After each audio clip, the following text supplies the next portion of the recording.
guys, it's Rochelle. I wanted to talk to you today about upper limits. Now, I know that you're all probably really familiar with it. If you haven't read Gay Hendricks' book, The Big Leap, that talks about all kinds of upper limits that you might be having with yourself and how you're kind of sabotaging yourself a little bit when it comes to achieving your goals and going bigger and broader and making your impact.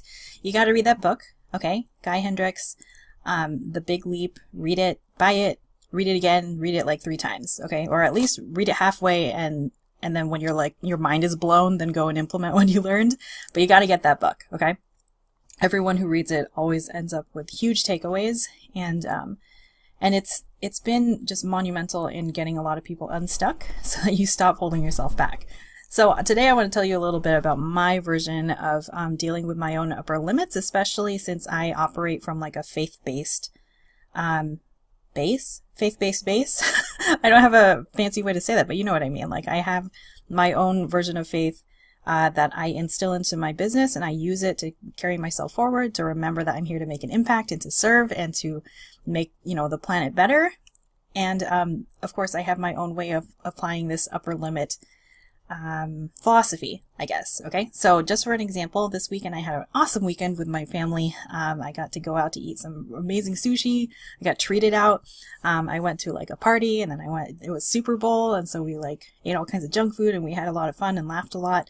And so at the end of it, I was, we were doing the usual thing where you pack up all your stuff and you're putting leftovers in the cars, and everyone's getting ready to go home. And then of course, I open up my car, and then like out falls a bag, and you hear like kind of a hard crack kind of hitting the pavement, and it's not good. And I knew exactly what it was, and it was my laptop. My laptop isn't in a laptop sleeve, it's just in a bag that has an open top, which is not smart. I mean, like I admit that. If you have a really expensive laptop like I do, and you're carrying it around and you're doing work on the go, then you should probably protect it. And it's like, okay, I got it. I need to invest in a $12 laptop sleeve. Okay, sure. But I remember my friends were like checking on me and making sure that I was okay. Like, are you okay? Oh man, that sucks. That sucks so much. Because, my laptop fell, and it really dinged the corner, and it's a metal, like the outside of the laptop is metal. So it like chunked it, and it's really rough, and I'm probably gonna end up like cutting myself on it now. But, and of course I was upset, and I said a bad word when it happened. I'm not perfect, come on. And, but it was one of those things where I was really proud of myself for how I reacted.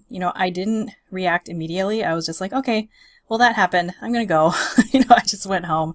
And, even when people were texting me to make sure that I was okay, I told them that this is really just like an upper limit problem. And now, none of my friends are like in this business woo-woo kind of stuff that I'm into, but they're aware that I'm very like self-aware. They know that I'm very self-aware, and I really try to catch myself when I get into these mindset blocks where it's so easy to focus on what goes wrong. After an entire weekend of having a really great time, my laptop gets dinged, and, of course, then you just start to focus on the bad stuff. So this is my take on it, and it's very like faith-based, but also the big leap, but also kind of manifestation kind of stuff. I don't know. I'm kind of open to all of it.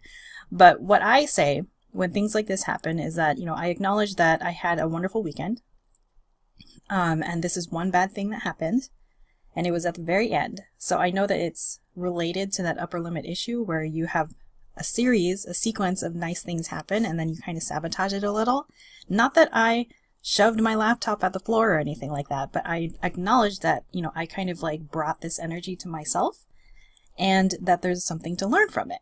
So the way that I like to look at upper limits, especially when it's a bad thing that happens at the end of a series of good things, is that I accept the blessings that I've already received, and by focusing on this negative thing, whatever it may be, if I did that, then I would basically be rejecting all the blessings that I already received over the entire weekend. It would be like me saying, you know what, God, Jesus, angels, everybody, that was nice that you gifted me with 72 hours of just like wonderful experiences and all that stuff, but I'm choosing to close up, to clam up, and only focus on this little teeny thing that happened at the very end. So none of that stuff matters to me. Thank you, but no thank you. And this is what I'm going to focus on. Now, obviously that isn't how I operate. You know, you want to be thankful for all of your blessings all the time, but you know, it's just one of those things where you have to bring yourself out of it and acknowledge that yes, things have been going well. This is one thing that went wrong, and it happened to be at the end, probably because you're making it the end. You know, like, it's not like my life ended that night that my laptop fell out of my car. It's just that if I give it the kind of focus and attention, then I'm basically negating all of the good things that already happened to me. And I don't want to be like that, right? You want to be grateful. You want to say, you know, that was a wonderful 72 hours of blessings and great experiences with my family. And this is one little thing that happened, but I choose to focus on the good, which way outnumbers the bad. And that will take me further than being like that negative Nancy. You see how that works? So that is how I see it. I see embracing the good things as like an acceptance of all the blessings that you have and all the guidance and all of the support that you might be having from whatever, you know, like your faith-based, whatever your faith is in, or whatever guidance you choose to embrace in your life. Focusing on the positive means that you're probably going to be happy more often, and it means that you accept it. It means that you consider yourself worthy of receiving all those blessings and all those wonderful things that happen in your life. And it means that you're kind of like being real about it, being real about your life. You're like, okay, well, I'm very blessed, I'm very happy, and that kind of sucked, but I still choose to focus my energy in gratitude for what I've already received. See how that works? Okay. So that is my example of how I kind of, you know, work in my own faith and my own, just the way that I operate, you know, because no book, whether it's the Big Leap or the Bible or anything, no one book is going to tell you everything that you need to know. You need to implement, you need to put it into practice, you need to like interpret it in however, you know, whatever way that makes sense to you and your body, so that you don't feel like you're forcing anything, right? So do that. Okay, whatever it is that you're learning and whatever it is that you're implementing in your business, make sure that it's coming from your own body and it feels good and it feels natural and it helps you recover, you know, because we're always going to have those moments when things just don't go well. Seriously, like every day, right? Every day of my life. But you don't focus on that stuff, right? You focus on the good things, focus on what you've learned, and you take it from there. So my call to action for you today is to acknowledge that at some point you've probably gotten a lot of interesting, positive feedback that maybe you didn't even feel like you deserved, right? Like maybe people were telling you, "Oh my gosh, you're totally onto something," or maybe people said, "Congratulations, you're totally doing everything right and you're on a roll." And then at the end of it, you decided to lash out, or maybe at the end of it you got sick. Or maybe at the end of it, you dumped your laptop on the floor. Whatever it may be. Consider the fact that that's actually an upper limit problem. Okay?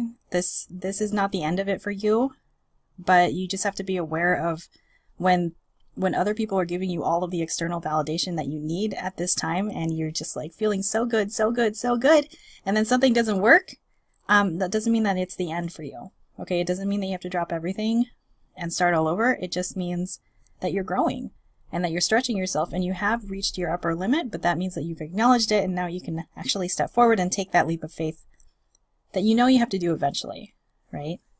So I'd love to hear from you. Comment below with any experience that you have had where you felt like things were going well and then suddenly something happened. I want to hear about it. Okay, so comment below with your experience, and we'll see what comes up. All right. Thanks, guys, for listening. I'll see you next time.